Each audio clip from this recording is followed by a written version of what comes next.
Prepare-se para a encrenca. Encrenca em dobro. Está no ar o podcast Márcio Araújo 30 anos. Uma produção comemorativa pelos meus 30 anos de carreira como ator, como dublador. E para marcar essa data tão especial para mim, eu tenho a honra de receber aqui hoje 3 figuras maravilhosas, 3 profissionais incríveis, 3 gigantes da dublagem. Mas antes de tudo, 3 grandes amigos, pelos quais eu tenho muito carinho, muito respeito e muita admiração. E olha, eles têm muita história. Eu tenho muita história com eles. E vocês vão amar, porque é uma coisa meio tipo assim, o aniversário é meu, mas quem ganha o presente são vocês. Então, sem mais delongas, bora apresentar essas feras? Senhoras e senhores, Adriana Psardini. Muito bom dia, muito obrigada pelo convite. É uma honra, nervosa, mas estou aqui. E você é uma pessoa que eu tenho um carinho imenso. Os outros 2 eu estou ainda pensando, tá? Até o fim do podcast eu revelo. Mas é isso, muito obrigada pelo carinho, muito obrigada pelo convite. A honra é toda minha, viu? Muito obrigado por estar aqui hoje, de verdade. Senhoras e senhores, César Marchetti. Sim, senhor.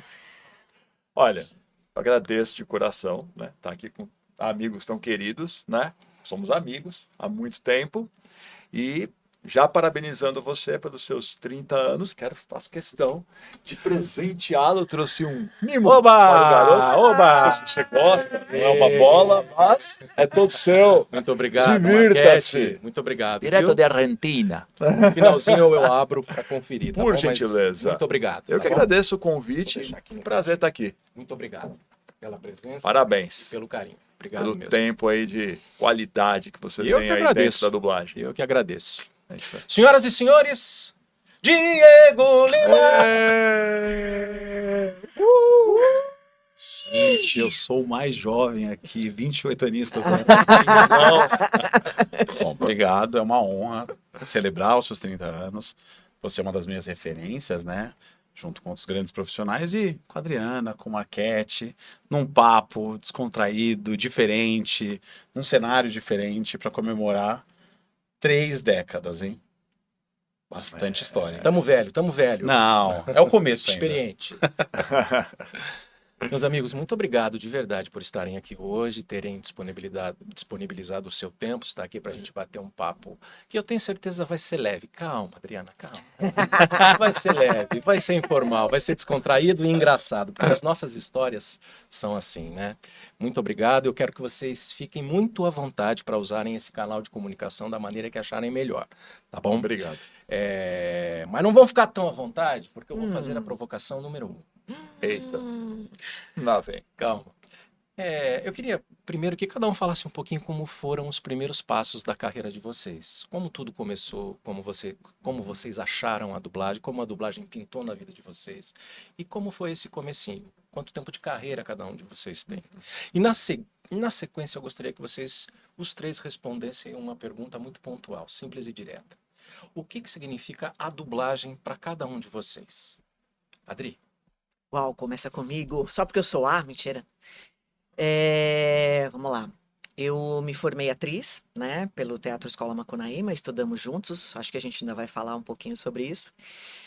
E eu ainda estava um pouco perdida, assim, que eu me formei como atriz, né, eu queria fazer algumas coisas de imagem. Eu nem tinha imaginado que você poderia trabalhar com voz, eu não tinha muito essa referência. Eu me preocupava bastante com teatro e com TV, né? Com imagem. Aí eu falei, eu acho que eu quero fazer alguma coisa de imagem, de repente fazer alguma apresentadora. Eu tinha uma coisa assim, eu estava tentando ainda entender um pouco. E aí, o meu irmão, que também é dublador, ele tinha muita vontade de ser dublador. E aí, Quem é seu irmão? Conta pra gente. Marcelo Psardini. Marcelo. E aí ele foi visitar um dia um estúdio e aí ele voltou, eles estavam fazendo Jurassic Park numa tela de cinema. E ele chegou em casa extremamente encantado, porque ele falou, gente, como assim? O que é dublar? O que é uma tela de cinema? O que é aquele estúdio? E o encantamento dele, eu falei, gente, existe uma outra coisa na profissão de ator que eu poderia fazer. Como é isso? né? E aí eu comecei a me interessar, e aí eu fui num estúdio, e foi engraçado porque eu fiz o estágio, aí você ganha o registro de ator na carteira profissional, e tava fresquinho ainda, molhado. Eu saí da delegacia de trabalho e bati na Dubla Vídeo, que é um estúdio de dublagem, e até essa piada eu falo porque foi o rapaz que era o coordenador na época, ele falou, nossa, tá molhado ainda o seu DRT. Você quer começar a fazer estágio? Eu quero. Então foi assim, eu tenho essa recordação que foi exatamente no dia em que eu peguei, né, que eu comecei. Aí depois as coisas foram caminhando, fui para outros estúdios e tudo mais. E, ai, gente, eu não sei se hoje eu pensaria em fazer outra coisa. Eu gosto tanto do que eu faço. Eu eu entro no estúdio e eu acho que muita coisa é feeling mesmo, muita coisa eu nem passa muito pelo meu racional quando eu chego no estúdio. Claro, você chega, o diretor te explica, né?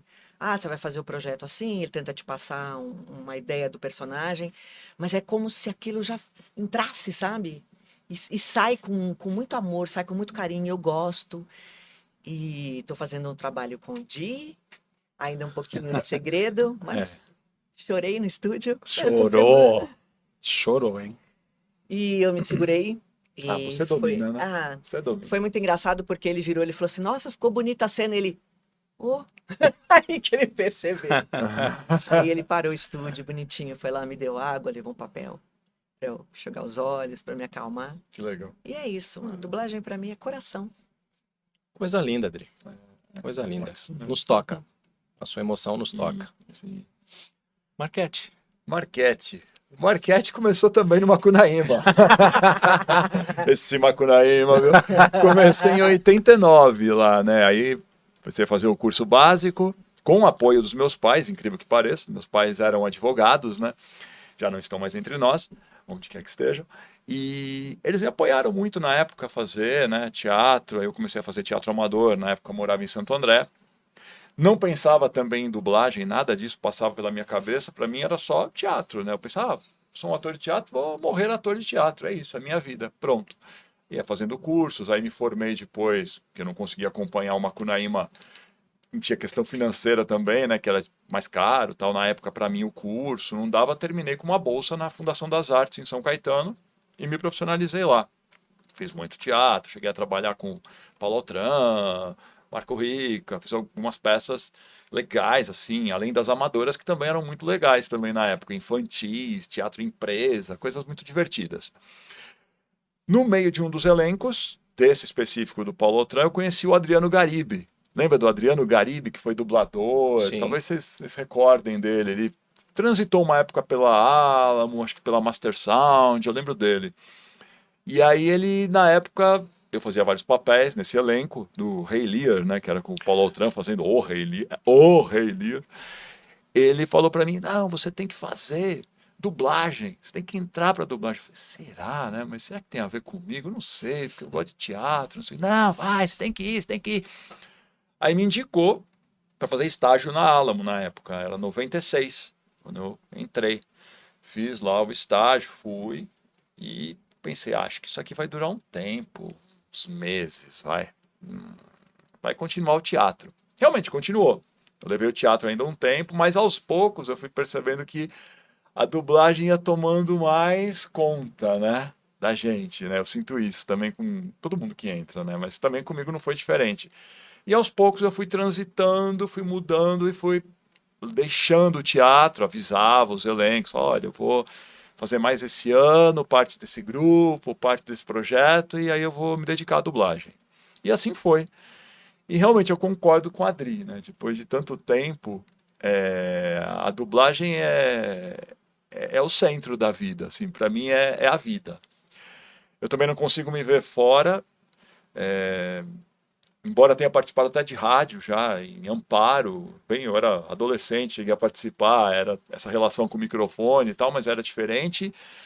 Mas eu não consigo me ver longe de um estúdio. Eu não consigo me ver fora da dublagem, e criando papéis e tendo a abertura. Eu já trabalhei com os três, me dirigindo, e tendo a abertura que existe entre, né, essa relação dublador-diretor, que é tão legal, é tão construtiva, e quando acontece.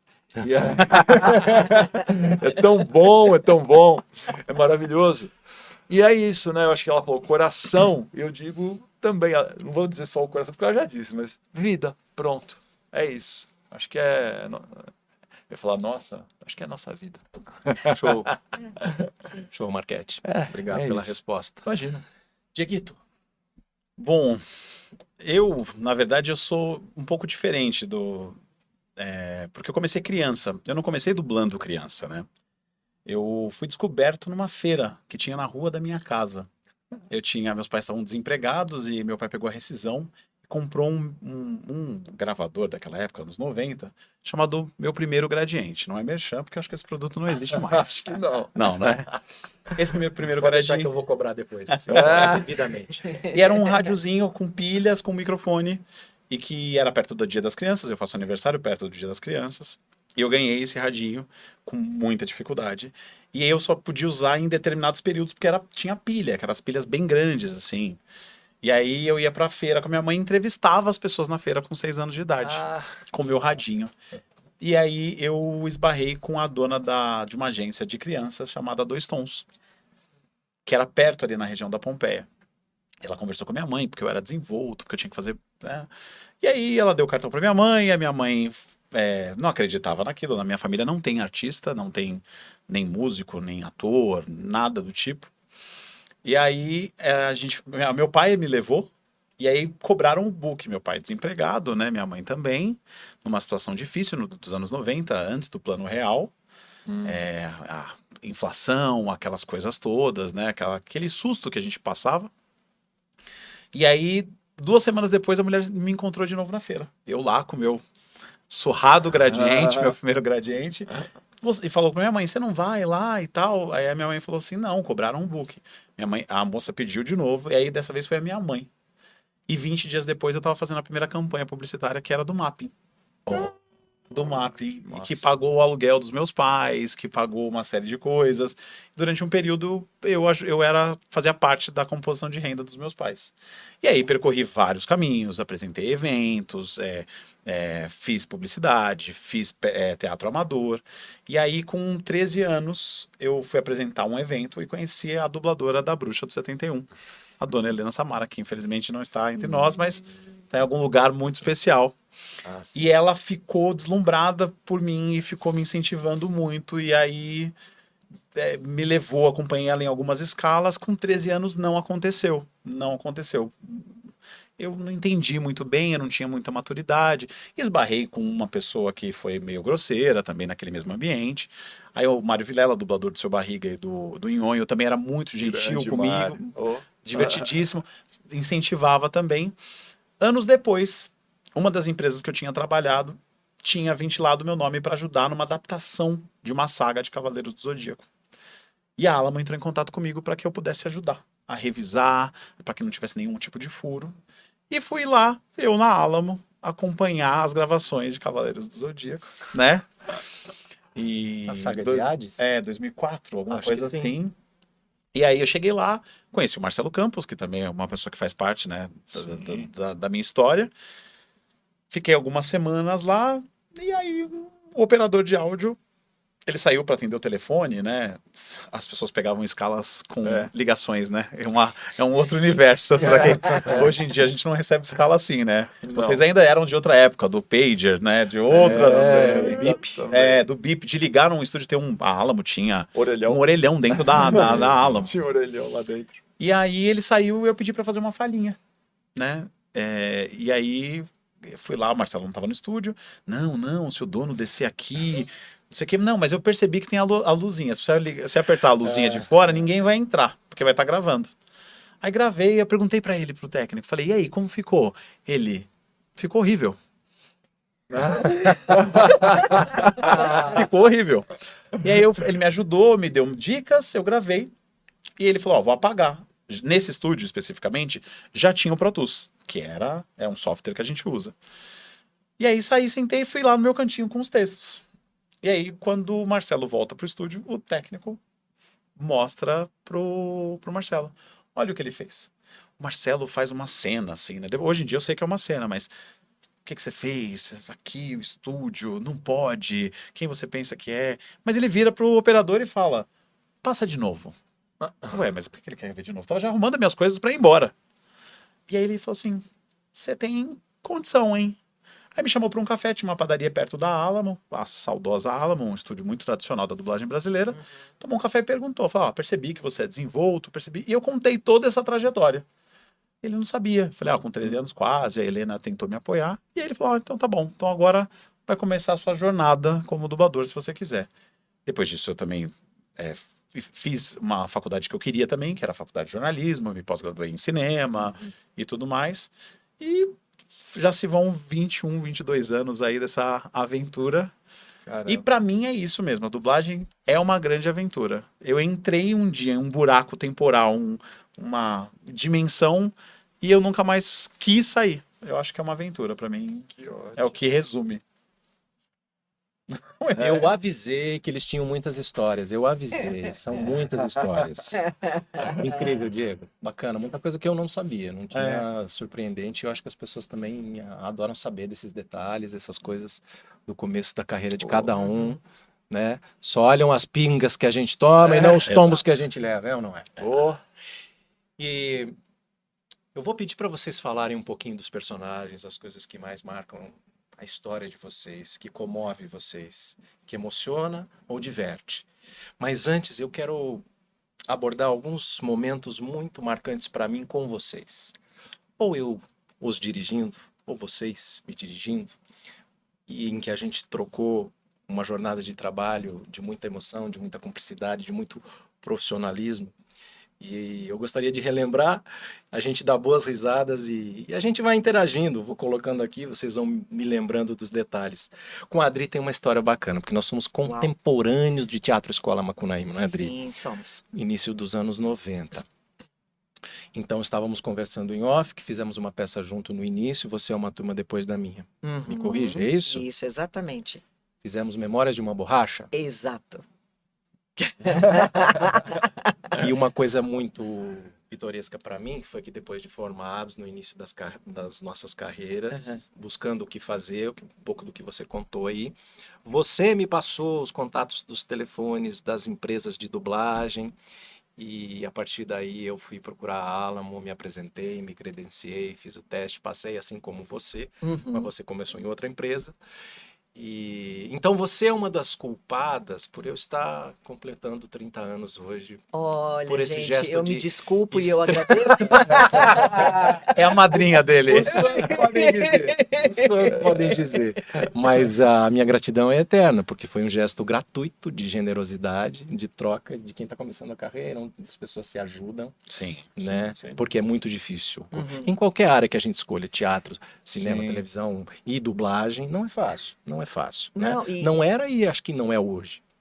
E você fez uma observação interessante, porque assim, eu visitei um estúdio, né? E eu estava fazendo estágio nesse estúdio, mas era realmente muito difícil de começar. E não era muito fácil você ir para o microfone e já sair interpretando. Era complexo, né? Tipo, mas o que eu tenho que fazer? Mas eu tenho meu tempo de fala. Se eu for pegar um texto, vou imaginar como eu daria aquele texto. E não sou eu que estou dando o texto, é o que está na tela. Então, até eu entender o que era isso, como é que a Adriana entra, mas em algo que já está feito, eu demorei, né? Então, eu participei de algumas de pontinhas, de vozerio, que a gente chama, que é aquela monte de gente conversando, né? Junto, assim, em restaurante. Aqui mesmo, a gente está fazendo um vozerio, né? E então, eu fui participando de algumas coisas assim, mas de repente abriu estágio na Alamo. E a Alamo era uma coisa muito mais difícil, muito mais rígida. Pelo menos quando eu comecei era assim. Se eu não me engano, era uma semana de estágio que você só assistia. Você não treinava no microfone, você não fazia ideia do que você ia fazer. Isso. De repente descia o dono da empresa, né, seu Michael, e você fazia o teste com ele.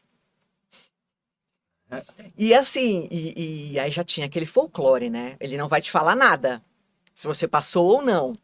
Nossa, que terrível. E aí eu fiz ele, tudo bem. E me dispensou. Eu só fui saber que eu realmente tinha passado 1 mês e meio depois, quando chegou o famoso bip, que ainda não era de linha, tá? O meu bip era só a luzinha vermelha Que tinha que ligar pra que central. tinha que ligar para a central e saber quem é que tinha ligado.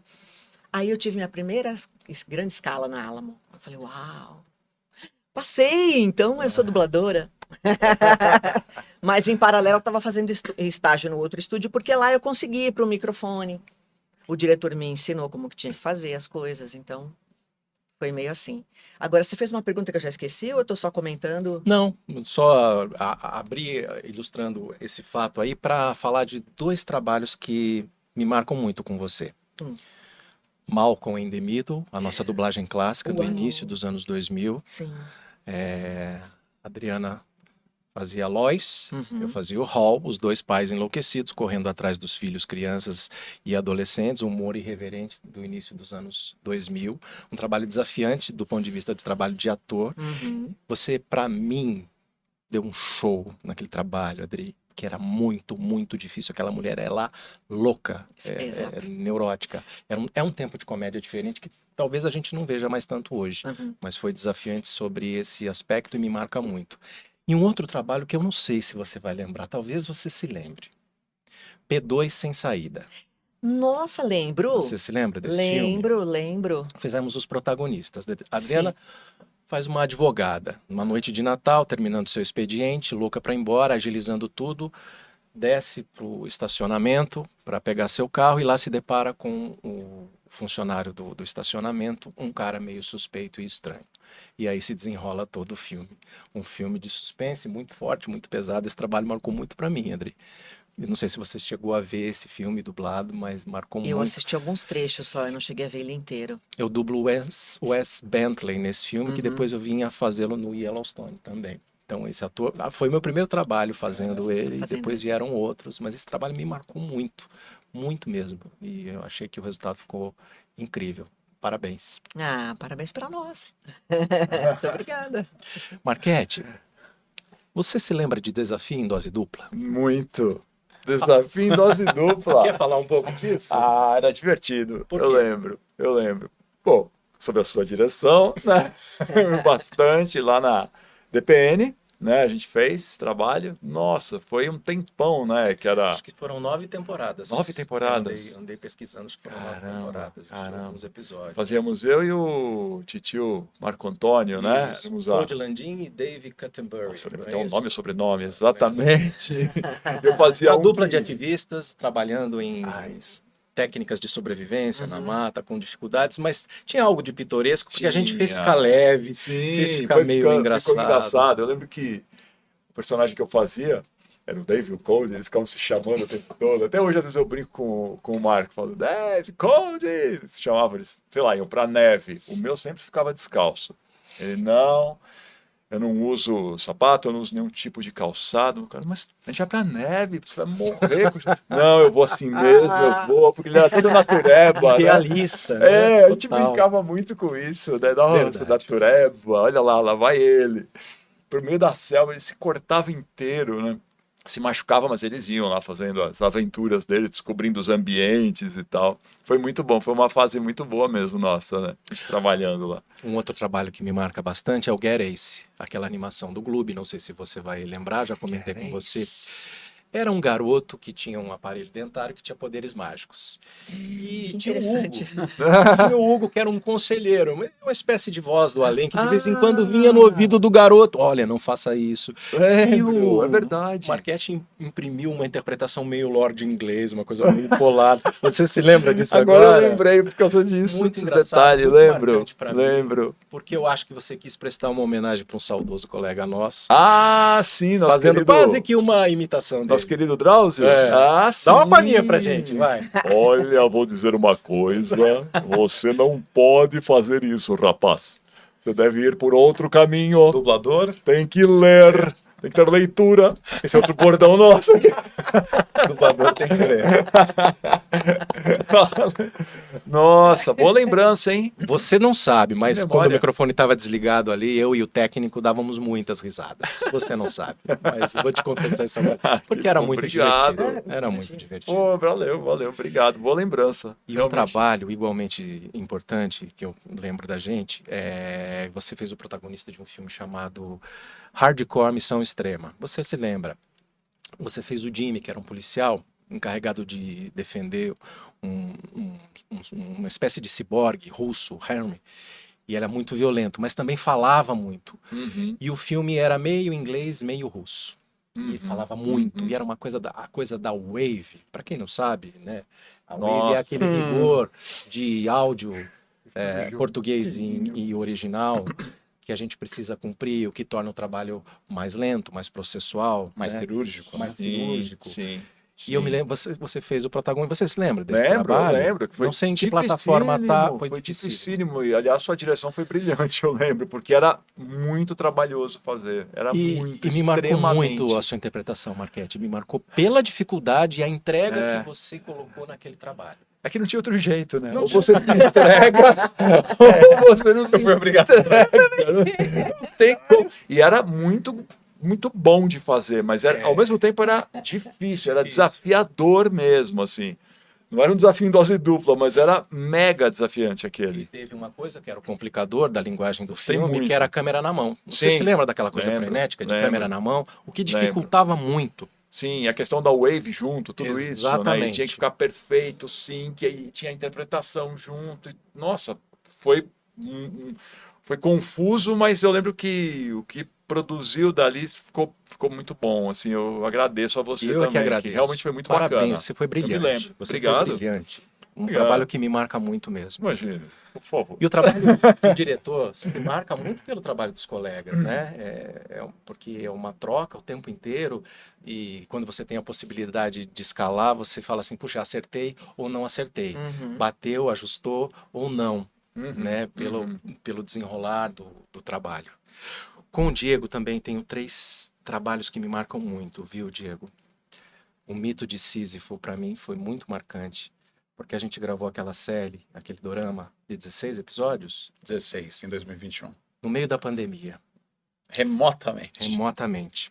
Uau. Eu fiz o Han Tai-soo, que era um dos protagonistas, tratava de ficção científica, mas muito, muito denso, um conteúdo muito pesado, Um idioma não usual, não usual, que é o sul-coreano, né? e que você conduziu brilhantemente aquele trabalho. Mas tava fácil pra mim, tava mais difícil pra você. Acho que é para todos nós. Né? Sinceridade. Não, porque Acho o desafio tava muito na sua mão. Eu tinha que te dar suporte, né, pra você realizar. mas marcou pela dificuldade do remoto também, né? Porque foi um complicador ali, né? Pra gente. Sequências de... É um dorama, né? Um dorama que tá disponível na Netflix, inclusive. Foi o primeiro dorama que eu tô dirigindo. E agora estou dirigindo um segundo dorama que todos estão no elenco. Não podemos falar o que eu é... chorei que não podemos falar Exato. qual é. Por conta de termos de confidencialidade, que é muito usual hoje em dia. Então, o dorama tem essa característica, né? É um tipo de interpretação diferente. A questão de ser uma produção audiovisual oriental, eles têm uma outra levada, uma outra forma de ver o audiovisual. E era difícil demais, porque tinha muito texto, umas quebras de ritmo absurda. E eu falo que você é cirúrgico, né? A palavra que eu usei anteriormente, porque você é bem cirúrgico, né? Você é bem detalhista. E aí eu precisava. E como eu tinha apostado um pouco na sua colega de cena, que fez o seu par romântico, eu precisava ter segurança que você me ajudaria a trazer dela uma interpretação. Então, ajudou o trabalho da sua colega. Então, o seu trabalho... E você ficou tão... E no final, a gente teve um outro complicador, que o prazo afunilou, então todos os episódios tinham mesmo a data de entrega. Então, como que você gravaria todos ao mesmo tempo? E aí eu tive que desmembrar, contar com a ajuda de um outro colega diretor, e o Márcio tocou a parte dele no final, então eu gosto bastante desse trabalho. Tira uma dúvida para mim. Essa produção foi baseada numa obra literária? Foi. É isso mesmo? É isso mesmo. Foi. Albert Camus? Eu não me recordo agora, porque eu tô agora na outra turma do outro dorama, que é de época, tudo né? bem. Mas sim, é baseado... Legal. É baseado, sim.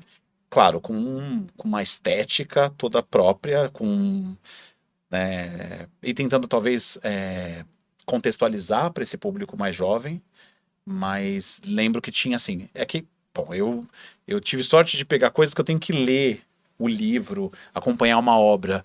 Então eu criei o hábito de tô fazendo um projeto, eu esqueci um pouco do que ficou um pouco para trás.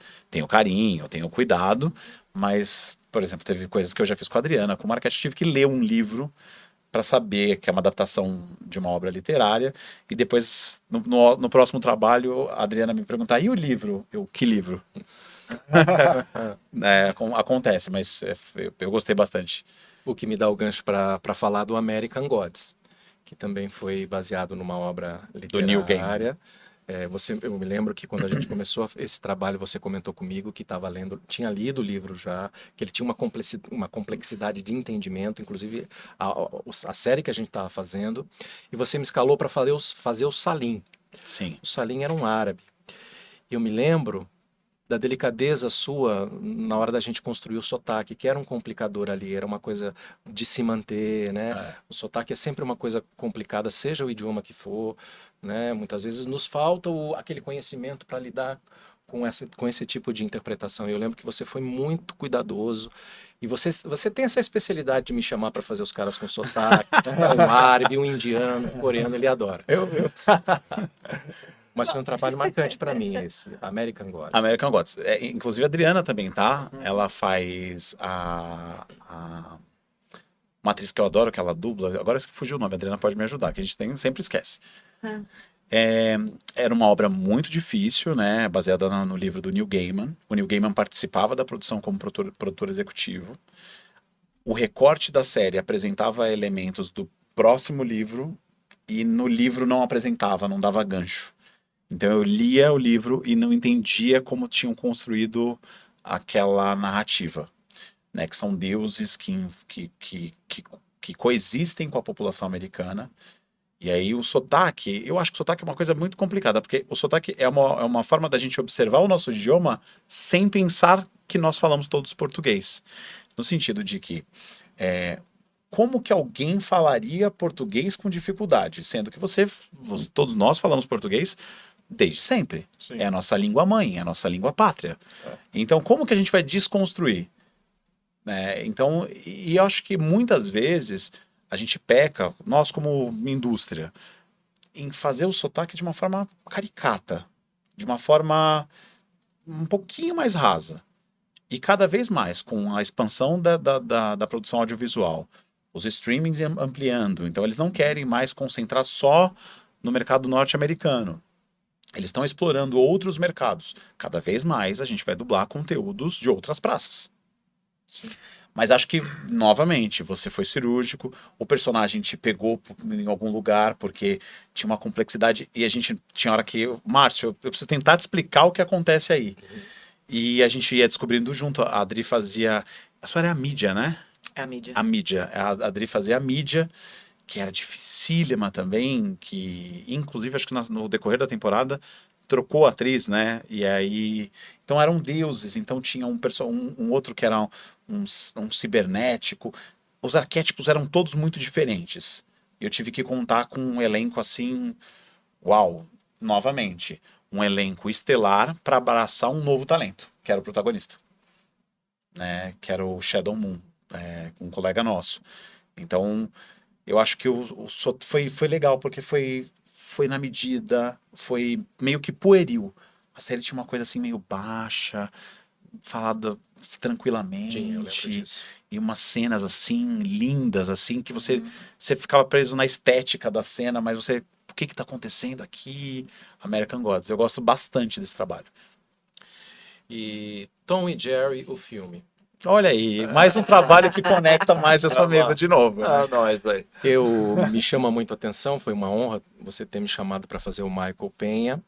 Foi um trabalho difícil, ele era o gerente da bagunça toda ali, mas a linguagem frenética e maluca do filme foi difícil para todos nós. Acho que Marquete está no filme. Também. Ele é o gerente, né? Brilhante, Marquete. Brilhante. Nossa, como casou a tua voz ali. Engraçado. Marquete Muito brilhante. bem. Ah, gente, não sei.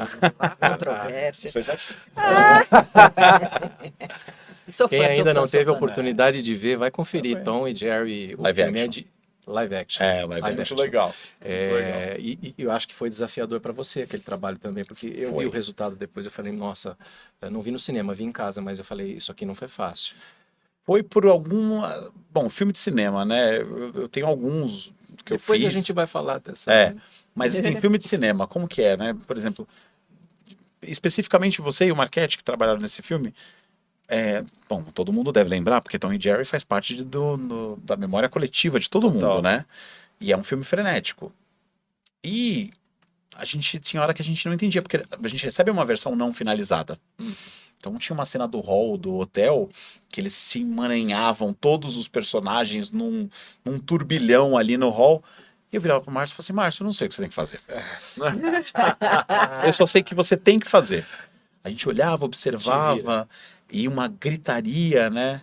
E o Marquette fazendo o gerente do hotel, era muito... Endoidecido, que depois a gente pôde fazer no Esqueceram de Mim, a continuação. É mesmo. Você fez o mesmo ator. O mesmo ator, o mesmo né? ator. Verdade, Isso é legal, verdade. quando você pode Legal. dirigir a pessoa, o mesmo ator algumas vezes. Sim. Eu tive a chance de fazer isso com vocês. Sim. E um filme família, né? Um filme, o Tom e Jerry é um filme pra todo mundo. Pra vovó, pro vovô, pra Exato. criançada, pra família. E eu cresci assistindo o desenho, né? E eu achei que foi, voltando à palavra, uma aventura, né? Porque, e, inclusive, se tem uma curiosidade esse filme. A minha dubladora protagonista desse filme também perdeu a audição com uma inflamação no ouvido, tendo que fazer o filme gritando. Cara, Então a gente tem que lidar com essas coisas que isso não vai ganhar a luz do Nossa. dia nunca, né? Agora eu trouxe um pouco, mas as dificuldades de fazer esses trabalhos, Conta pra gente quem é. a Gabi Milani, ela faz a Chloe Grace Moretz, que ela tinha dublado no Kick-Ass já, na Alamo, e ela voltou a fazer, depois ela fez mais também de novo um filme comigo da Netflix chamado Modern Android, um filme dificílimo também. E eu tenho essa característica, eu pego umas coisas assim que eu falo assim, meu Deus, como que eu vou fazer isso aqui? Mas acaba que acontece, a mágica acontece. Tudo se encaixa, todo mundo se esforça. Por exemplo, você fazia um ator que você já tinha dublado, mas você fazia parte de uma outra saga que você dublou Homem-Formiga. E ele é o cara que conta a história. E só que você já tinha dublado e para esse produto tinha um ator do Márcio Marconato que dubla ele no Homem-Formiga, que já tinha feito um filme comigo. Então eu tive que inverter. Tive que manter, tive que conversar com vocês. E vocês são super tranquilos, super disponíveis, entendem o dilema e entenderam o dilema. E o filme foi uma graça, uma preciosidade, assim. Na pandemia também. Foi. Na pandemia, 2021. Parabéns, eu adorei o resultado desse trabalho. Obrigado. Me diverti Parabéns pra você também. muito. Que me ajudou bastante. E agora eu queria que vocês falassem um pouquinho desses personagens que tocam vocês. De uma forma ou de outra, o que são mais marcantes pra vocês, na história de vocês. Podem falar um pouco, podem dar uma palhinha se quiserem. E sob o ponto de vista dos fãs, dos admiradores do trabalho de vocês também. Tá? Então, Adri. Bom, enquanto você está fazendo a pergunta, não me sai da cabeça Viola Davis em How to Get Away with Murder. Uau! Eu dublei ela, tive a honra de dublá-la. E um dos primeiros impactos, assim, a gente tava no estúdio, eu tava ensaiando a cena, e eis que ela chega, né, depois de um dia de trabalho, e ela começa a desmontar. Ela tira o cabelo, ela vai tirando maquiagem, ela vai, né? E vai chorando, e aquilo suja até o nariz, assim. Aí você vira e você fala, o que é essa atriz que não pediu pra cortar a cena? Não, corta, eu não quero que mostre. Não, ela tava dando tudo aquilo ali. Então ela tava sendo tão generosa em cena que eu virei pro diretor e falei, eu vou ter que ser generosa e muito mais. Eu não sei o que eu vou fazer agora entende? O que eu vou fazer? O que eu vou fazer agora? A só vou. mágica vai acontecer, eu só vou. E foi isso, entendeu? Aí eu pedi pra ver mais uma vez e fizemos a cena, tal, enfim. Aí eu fiz a série toda fazendo ela. E é uma atriz que não tem o que você dizer. Você fala assim, meu Deus, não, é menos, é mais. Não, é brilhante, né? Fiz Toni Collette algumas vezes, também, que é uma outra atriz que, meu Deus do céu. Eu fiz ela em Hereditário, que foi um filme que é de suspense. E eu me lembro que eu tava em cena e até de vez em quando tem uns recortes, tem uns reels dessa cena. Até me marcaram a cena tá... Porque foi assim, assisti, falei, meu Deus, e agora? Como é que eu chego nesse tom? Fizemos uma vez, o diretor, Wendel Bezerra, aquela figura simpaticíssima, tô brincando agora, mas é porque vocês vão entender. Ele estava num outro ambiente, né? Eu estava gravando dentro do estúdio, ele estava na técnica, que era num outro ambiente. Então ele só abriu o microfone e veio a voz dele no meu fone de ouvido, assim, vai mais uma, eu sei que você pode. Fiz mais uma, ele não respira, vai mais uma que eu sei que você pode. Fiz mais uma, ele vai mais uma. Cara, eu já estava desmontada, eu já estava chorando, eu já estava aos berros. E é a cena que foi pro ar, e é a cena que tá lá. E de vez em quando ele, inclusive, me marca e faz piadinha interna. Viu? Se não fosse eu. Então tem assim, tem umas histórias que assim, às vezes eu paro e falo, eu queria ficar 8 horas falando de detalhes de vários trabalhos, né? Sim. 13 Espiãs Demais eu amava fazer. Hoje eu tô bem mais tranquila, mas é porque nós não fazemos mais, hoje já é um outro elenco, não sei se é um outro traço, eu não vi o que tem de novidade por aí, que já tá por aí. Mas não sou mais a Clover, mas eu fazia a Clover. Não, e você pra sempre vai ser a Clover. eu recebo umas mensagens de fãs dizendo, você pra sempre será a Clover. E tem fãs que falam, mas como é que a Clover estaria aí? Às vezes eu tô de férias. Mas como é que a Clover está aí de viagem? A Então, Clover vive em você. a Clover vive em mim. E eu tenho uma voz grave. E a Clover era uma adolescente e normalmente eu pegava escala às 8 da manhã. Ah, que delícia. 8 da manhã eu tô voz no tava grave no pé. profundo. E como era fazer ele... Fazer essa coisa assim. Então, gente, eu acho que é isso. E eu tô fazendo agora também Patrulha Canina, né? Que eu faço a prefeita Goodway, que ela tem uma galinha que ela leva na bolsa. É sensacional, né? ótimo. Ela é ótima. Ela é Você ótima. também faz, né? Patrulha Faço. Canina. Fazemos. Fazemos aí, olha, de novo o elenco. Eu faço o François. Eu sou seu Ah, primo. Paul Patrol, capitão- Paul Patrol. Eu sou o Capitão Rodovalho, seu Isso. primo. Lá de cá, você não da Europa. Eu faço o dono da Everest, a cachorrinha do gelo. A gente aparece em alguns episódios específicos que a Patrulha Canina ajuda a dupla. Já fazemos há um bom tempo isso, hein? Olha, somos patrulhers. Patrulhers. Gostei do termo, patrulhers. Acho que é isso. Eu vou ficar lembrando de vários, mas acho que a princípio... Você me dá o gancho para dizer, Adri, que, assim, no ponto de vista da direção, do diretor, acho que talvez o Diego compartilhe dessa opinião. Você é uma das mais brilhantes dubladoras que o mercado Meu de dublagem Deus, é pra eu chorar. brasileiro tem. É verdade. Você é quase que uma unanimidade entre nós diretores, porque você é muito profissa. Você é pontual, total. você é precisa, você é competente, você é generosa. Eu sempre fico lembrando, disponível, trabalha junto com a gente e entrega tudo. Entrega tudo. Fico tentando me lembrar de alguma vez que algum produtor ou produtora me disse assim, não, tem que trocar a Adriana que ela não pode, ela está sem agenda, vai viajar. Não sei. Raríssimo. Na verdade, eu não me lembro, para ser bem honesto. Isso é uma honra para mim, porque ter podido contar com você nos castings dos trabalhos que eu pude dirigir. Não foram poucos, hein? Não foram foram poucos. Trabalhamos Sempre que bastante. possível, você está no meu elenco e eu te agradeço porque você brilha. Você é demais e acho que depois se o Diego quiser falar um pouco, quiser falar agora, pode falar também. Eu sou suspeito, né? Eu sou suspeito, porque é tudo de muito difícil. Vocês três, né? Mas em especial, a Adri, tudo de muito difícil que eu tive, a Adriana tem uma participação, né? A gente... Quem manda ser boa? E é engraçado que as pessoas não... quando a gente vê algum tipo de entrevista, algum tipo de conteúdo a partir da dublagem, nós como dubladores, a gente fala, não, porque o diretor me ajudou, porque eu não sei o quê, o diretor que me escalou, tal pessoa, a diretora que fez isso.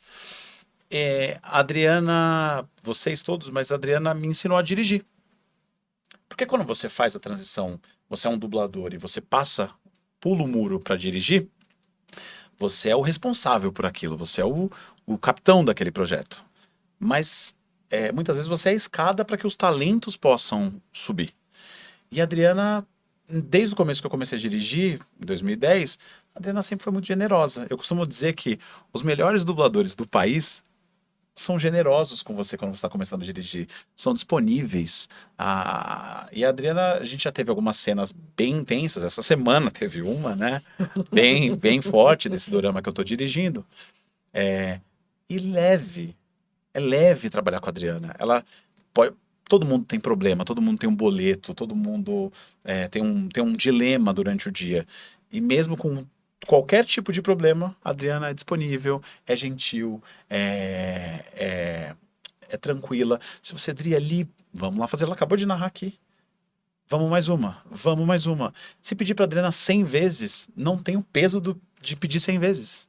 É verdade. E então, para as próximas gerações, para quem tá assistindo, né, que as pessoas se espelhem nesse tipo de profissional. Porque hoje em dia tá tudo muito automatizado, tudo muito rápido, tu corre e vai e sai, e não sei o quê, e tem que ir lá, e tem que ter uma escala remota, e tem um retake, e tem isso, tem aquilo. Não. Se você for concentrado, disponível e entender que você é uma parte daquela engrenagem, você vai facilitar a vida do outro muito mais. Então, a Adriana, de fato, eu concordo, gênero, número, grau, migral. A Adriana é uma das melhores, das mais fantásticas pessoas que eu já trabalhei na dublagem. César Marchetti não é diferente. É uma unanimidade. Não conheço uma pessoa que tenha falado isso aqui do Marchetti. Não, mentira. Olha, eu se fosse você... Não Dos pensaria. mais versáteis que a gente tem. Versátil, profissional, pontual, generoso, nunca tá de mau humor, sempre de bom humor, Concordo. disponível assim como o Adri o tempo inteiro. Sim, muito obrigado. Só tem um defeito. Isso. Eu preciso falar um defeito Ah, dele, então lá, esse é um isso. corte Ai, meu Deus. importante. Quero saber isso aí. Um defeito corte do Marco. importante. Um corte importante. Corta. Defeito, Marquete. Vocês já pegaram um texto Meu depois do Marchetti? Acho que já. Ele é inteiro rabiscado. Inteiro rabiscado. Isso demonstra o quanto ele tá nervoso? Não, Talvez. exato. Se você pega Eu o sou texto. doido. Eu já tive dublador que falou assim: quem que teve aqui antes? Quem é o personagem que tá na outra Essa cena? bagunça aqui. Porque eu tô achando o anel. Ele é genial. O Marchetti é genial. E o Marchetti tem uma série que nunca ganhou a luz do dia. Eu nunca vi dublado em nenhum lugar, né? Rapish, não sei se vocês lembram. Eu lembro, nós fizemos. Do Showtime. É uma comédia, assim, Fizemos. interessantíssima. O Marchetti bem. faz o protagonista e a Adriana faz essa atriz, que eu adoro o que ela faz. Depois você fez um filme de mães, que a gente fez, acho que com Endel. Essa que tá na Agatha. Na Agatha. Eu amo você dublando essa atriz. Amo. Perfeito. Eu não sei como a Adriana conseguiu dublar depois do Marchetti. Porque o Marchetti, ele faz uma pintura rupestre. Ela pediu na pra testa. imprimir de novo. Não, vou defender o Pediu pra imprimir de coleguinha, novo. porque eu não sei como não reclamam, porque eu faço uma partitura. Porque pra mim, dublagem é quase uma música. É isso. De verdade. Eu Sim, falo, aqui eu tenho que isso. acelerar, aqui eu não sei o que, aqui eu subo o tom. Exatamente. É cheio de setinha e de risquinhos. Eu rabisco muito o texto. Então, o segredo da genialidade da É. Marchetti é a escrita. É escrita. Tá revelado. Atenção, Brasil. Pronto. Um segredo. Só que ela deve ter a letra bonita e eu a letra horrível. Porque o meu fica tudo meio mais ou menos Gente, mas- pra cá, pra lá, volta, vai e vem. E Às desculpa vezes nem eu atrapalhar entendo. contando essa história, Ah, mas tá atrapalhando. é um dos... Eu nunca vi o Marchetti bravo. O que eu disse, tá sempre de bom humor. Às vezes eu fico, mas eu sou mais tranquilo. Ih, Acho que já. acho que Não, tem uma coisa. O Marchetti tem um senão. Ó lá. Não atrase a escala dele. Ele fica bravo. eu fico bravo. Não né? atrase a escala. Nervoso. Olha, tem que passar 10 minutos. Tá bom. Tá bom, acho vai. que 10 eu posso. Não atrase, meio- ele chega antes. Mas Ele fica nunca tenso, chegou, dá nunca uma- chegou atrasado. É aquela pessoa que se chegar 5 minutos E atrasado... nunca por algum- faltou, eu Não. acho, numa escala minha. Se Se você você tá acha doente, nunca. Raramente, assim, mas eu aviso antes, se der algum problema no trânsito, Olha todo isso. mundo, né? Morando em São Paulo, né? Não, mas Aqui se você tiver alguma escala com Marchetti, der 5 minutos e ele não chegou, e você pergunta pra sua produtora, pro seu produtor, oi, você marcou essa escala com Você Marchetti? marcou essa escala, tem certeza? Tem certeza? Porque o Marchetti ele Já transfere a culpa. é igual o pagamento no dia 10, sempre cai, né? Eu sou o neurótico da agenda, né? Ele tem agenda de papel ainda, o Eu Marchetti. tenho. Eu tenho. Ah, tá, isso que eu ia- Ah, obrigado, Márcio. É, Aê. agenda. Dubladores raiz. É isso, é raiz, Desculpa aqui é por raiz. Não, mas o Marchetti... Desculpa, mas eu não tenho mais. A moderninha. Quem mandou fazer isso? Ah, Vou voltar. Não, você já está certo. mas Marquete é um dos caras mais versáteis, mais divertidos do mercado. Sou uma Já que você é figura, né? tão Sou uma versátil, figura. conte pra gente alguns personagens que marcaram pra você. Ah, eu não Se sei. puder. Eu até deixei um papel aqui. Pode ter cola, não tem problema. Cola. Brasil, atenção. Olha aí, tem cola, faz parte. Ó, tem uma que eu não posso esquecer, né? Que realmente Uma? algumas, né? Bom, Tem não, Patrulha 50 na Canina já lista. falamos. Oh, meu Patrulha Deus. Canina que todos fazemos parte, queria falar, mas já falamos. Eu lembro de Sailor Moon, que eu participei, né? Depois do Cassius Romero, eu entrei na continuação, né? Ou melhor, a regravação, né? Que foi na BKS, fazia o Darien, né? O Tuxedo Mask, né? Que depois se tornou meio que o herói. Ali foi um dos primeiros papéis grandes que eu fiz, né? Mas teve também The Office, que eu marquei aqui, que eu participei também, que eu fazia o Toby. Tinha aquela Difícil essa coisa série. meio aqui grave, ele ficava desanimado o tempo todo e tal, né? E era escorraçado pelo chefe dele o tempo todo, né?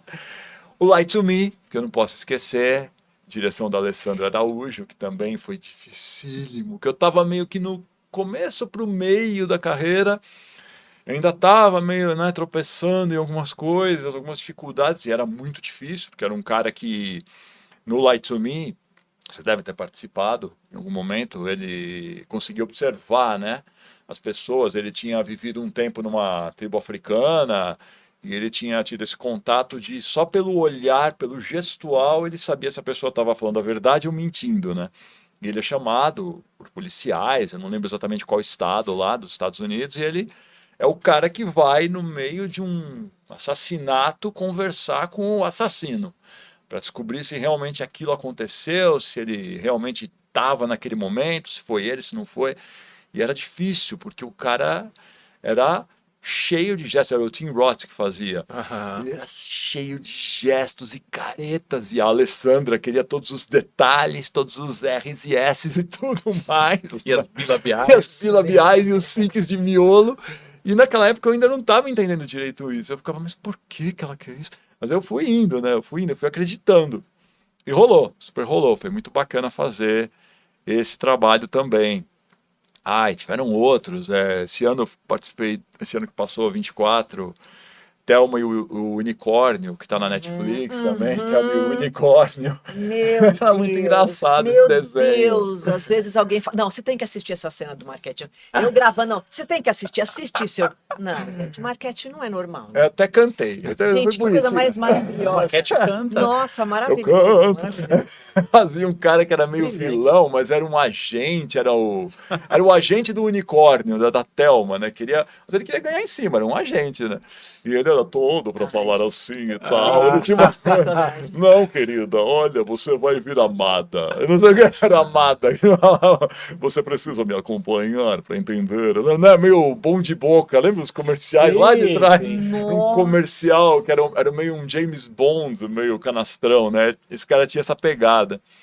E tiveram vários desenhos. Gravity Falls, eu fazia os Souls de Gravity Falls também, que era meio gorduchinho e tal, né? Puxa, teve um outro que Star e as Forças do Mal, eu também fazia o glossário que falava que tinha uma coisa meio assim para falar, para explicar, tinha um jeito e tal, era meio o glossário, né, da menina. E por aí foi. Foram pintando. Voz original, que eu participei, posso falar, fiz... Vamos falar disso depois. Então cala a depois. boca, Marquete. Corta essa parte. Eu gosto muito do personagem que você faz no One Piece. O Aokji. Isso. Aokji, que é uma coisa meio baiana aqui. Que legal.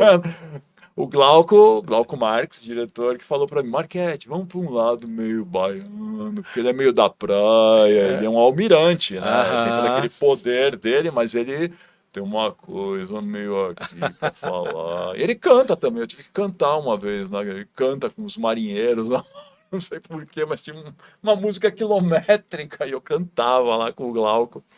Foi muito engraçado. Gostei muito de fazer. Legal. Gostei muito de fazer. Tem até uma estatuetinha do Aokji que eu ganhei do Wendel, que estava lá na frente na recepção. Aí ele, Marquete, isso aqui é seu. Que da hora. Tinha que te dar isso aqui não sei quanto tempo. Aí eu tá lá em casa, Que legal. presente.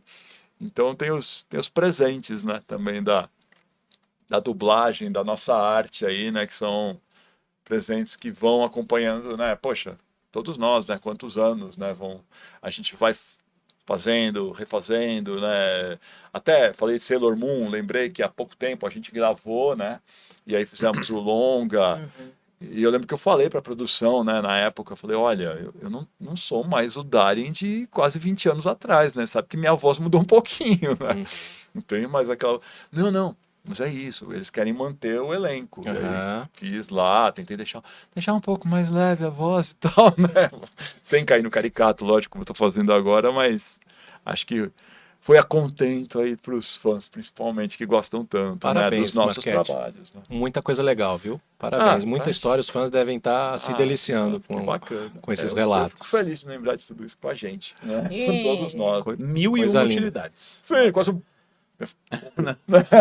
Pronto, falei. Maquete o mais versátil dos dubladores. Nossa. Diego, Sou eu agora. Tua vez, vai. o que te marca?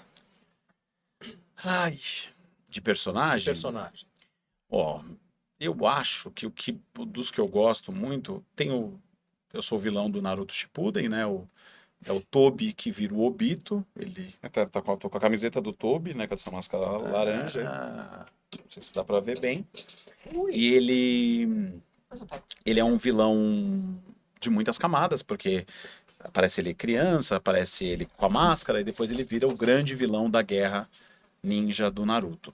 E a gente tem um intervalo muito grande de gravar. Ele gravou com uns 8 anos, 10 anos atrás, e depois retomamos recentemente para terminar a saga. Outro personagem que eu gosto muito é um filme até que a Adriana tá. É aquele ator Ansel Elgort, né, que fez A Culpa é das Estrelas e alguns outros dramas. É um ator muito bom. Já tinha dublado ele algumas vezes. E dublei o Pintacilgo, né? E ele faz a versão adulta do protagonista. E a Adriana dublou a Sarah Paulson. Eu acho que é isso. Faz a madrasta dele e tudo mais. E é um filme, um drama bem, bem dolorido, assim. É um filme que não tem tanta projeção, mas dramaticamente falando, é um personagem que me marcou muito. E aí eu fiz muito vilão de anime, né? Eu fiz o Garou do One Punch Man, que é uma febre, né? Uma série, um anime pequeno, Sim. que a dublagem ficou muito celebrada, porque tem muita adaptação que a gente fez e tudo mais. E que mais? E não tem como não deixar de ser. Eu dublei uma série chamada The Politician, o político da Netflix. Foi a primeira vez que eu dublei o David Corenswet, né? Então é um ator que está em ascensão, tá me dando bastante emoção nos últimos tempos, né? Mas é um personagem também denso, ele tem uma participação pontual na série. Não vou deixar nenhum spoiler, né? Para todo mundo assistir, tem 2 temporadas disponíveis na Netflix. E é um ator que vai despontar, eu acho que ele vai ser um dos grandes dos próximos anos aí. São trabalhos que me marcaram muito, assim, me marcaram... mudaram a minha forma de dublar, inclusive. Mudaram o jeito que eu encaro a dublagem, né? Então, que eu acho que é isso, né? Tem alguns personagens que mudam, né? Que acabam... Sim. A gente pensa de um outro jeito, a gente reflete, a gente muda de opinião, e esses personagens mudaram o jeito que eu dublo. A minha entrega para dublar. Legal. Muito legal. É isso. Agora eu queria tratar com vocês de características peculiares da história do currículo de vocês, que eu acho que os fãs gostariam de ter acesso e ter compartilhado algumas informações a partir dessas experiências que vocês têm. Adriana Psardini, além de ser uma grandíssima atriz, dubladora, diretora, ela faz um trabalho que se chama audiodescrição. Audiodescrição. Me fugiu. Audiodescrição, um trabalho específico do voice actor, da pessoa que trabalha com a voz. Tem peculiaridades porque é diferente do que é dublagem, tem um outro timing, acho que até tem outra remuneração. Você pode compartilhar um pouquinho dessa experiência com a Claro, gente, posso. Adri, até se quiser falar um pouco como é o mercado disso, como funciona. A audiodescrição é um trabalho de inclusão para os deficientes visuais, né? E então, assim, Normalmente, quando eu faço, eu tô escutando todo. Já é a última ponta do trabalho, né? Então já tá todo dublado. Então eu entro no estúdio já acompanhando já o dublado e eu venho falando nos intervalos. Então é aquele trabalho onde você diz: Diego agora está sentado, Diego piscou, Diego conversou com o Márcio. Aí vem o diálogo. Para não ficar tão confuso, né, para o deficiente visual, porque assim, ele tá até com os diálogos, mas ele não sabe se no momento a pessoa tá na sala, em que momento ela saiu, houve um barulho, tá, acho que tá de carro, o que que é isso? Então eu venho contando tudo. Saíram da sala, pegaram o carro e, né? Mas é um trabalho muito difícil porque assim, como tudo que a gente está falando aqui, né, eu sou o coração, né, dublando. Eu quero interpretar, então eu não posso fazer isso na audiodescrição. Uhum. Na audiodescrição, aí entra o meu lado locutora, porque eu também tenho DRT, eu tenho registro profissional de locução. Uhum. Então entra um pouco mais esse meu lado. Porque eu não posso, uma das coisas que me disseram no começo de tudo foi: você não pode passar a informação, você não pode passar a inflexão, né? Deixa que eles vão dar a inflexão, se aquilo é triste ou feliz. Uhum. Não é você que vai passar. Então, se eu der uma frase feliz, eu estou induzindo a felicidade. Então, eu tenho que dar o mais neutro possível e Olha. deixar o sentimento e a inflexão para quem está ouvindo, né? Então, eu acho isso brilhante. E uma das coisas que já me falaram também, que eu acho muito lindo, é como se fosse uma mãe. Tem homem também que faz, tá? Mas no meu caso eu vou dizer o meu. É como se fosse a mãe contando uma história. Então eu acho tão bonito, isso tão poético, sabe? Uhum. Então eu venho pontuando, eu venho para uma pessoa que não saberia exatamente o que está acontecendo, né? Então eu acho um trabalho delicioso de fazer, assim. E eu já recebi alguns trechinhos, assim, de fãs mandando no Instagram para mim, dizendo: olha, eu gostei muito. Gostei do seu trabalho. Aí você fala: gente, é um público tão diferenciado, é uma outra fatia, né? É uma inclusão mesmo. E que legal. E aí eu soube, agora saindo da dublagem, eu soube que isso está vindo com mais força, né? Até em espetáculos de dança, né? Tem isso também. E eu acho maravilhoso, eu acho um trabalho, é um outro braço, e sim, como você falou, realmente é um trabalho diferenciado, Uhum. é uma remuneração diferenciada, porque é Uhum. um outro trabalho. Certo. E até ficaram um pouco assim de me colocar para fazer, porque eles não queriam me perder, em aspas, como atriz. Certo. Porque se eu tô fazendo um trabalho, vou contar uma história engraçada. Eu fiz um trabalho com o Diego, e eu era a mãe, eu não vou me lembrar o nome do filme porque eu gravei muito a situação, mas eu fiz a mãe da protagonista, então eu era coadjuvante no filme. Foi feito num estúdio, vamos dar o nome de A. Chego um mês depois, isso era para cinema, chego no estúdio B para fazer audiodescrição. Quando colocaram a primeira imagem, eu dei um berro. Tudo e todas as coisas. Bingo. Baseado num livro. Eu dei um berro, eu falei: não posso fazer audiodescrição disso. Hã? Quem? Como? Mas como você não pode fazer audiodescrição? Muda um pouco a voz. Eu falei assim: gente, eles não têm a visão. Então, eles têm o auditivo muito mais trabalhado, aguçado. Eu não vou enganar. Agora eu tô fazendo aqui, de repente eu faço aqui. Agora eu faço. Gente, não dá. Tem como. Aí criou-se uma polêmica, enfim, não fiz o trabalho de audiodescrição porque eu já estava dublando.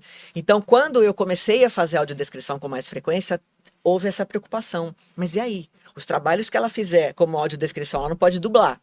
Mas hoje já está numa região um pouco mais ok, eles já cuidam. Então beleza, então faz a audiodescrição. Já fiz testes, não passei, aí eu fui fazer audiodescrição. Então é isso. Obrigado por compartilhar essa Imagina. experiência linda com a gente. Bacana. Marquete também tem uma peculiaridade no seu currículo, que é trabalhar com voz original. Fala um pouquinho pra gente, Marquete, das diferenças em relação à dublagem convencional do dia a dia. Como é que é o trabalho do ator para a voz original? Você fez o Visconde de Sabugosa, no Sítio do Pica-Pau Amarelo, e o Irmão do Jorel também, O Irmão do tem uma Jorel, participação. seu Edson. Seu Edson, Parece que pai. esse trabalho tem... Parece não, ele tem uma remuneração diferente, todos nós já tivemos a oportunidade de fazer. Sim, também. Mas conta um pouquinho pra gente dessa essa experiência. É essa coisa meio que da criação, né? Do ator mesmo, né? que venha ou do rádio ou do teatro, né? Ou do rádio teatro, como era, né? Porque tem muito esse perfil, né?